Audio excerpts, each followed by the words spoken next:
ناظرین، آج ہم آپ کو اس ویڈیو میں یہ بتانے والے ہیں کہ جب شادی شدہ حضرات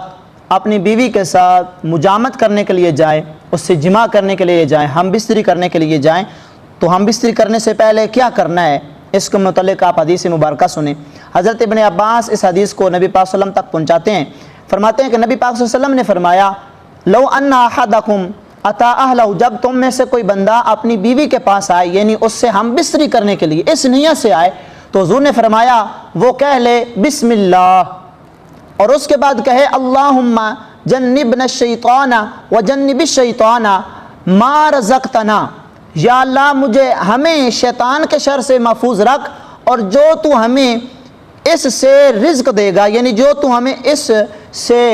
اولاد عطا فرمائے گا، تو یا اللہ ہماری اولاد کو بھی شیطان کے شر سے محفوظ رکھ۔ تو عزیزان محترم، بیوی کے پاس جانے سے پہلے ہمیں یہ دعا پڑھنی چاہیے اللہم جنبنا الشیطان وجنب الشیطان ما رزقتنا۔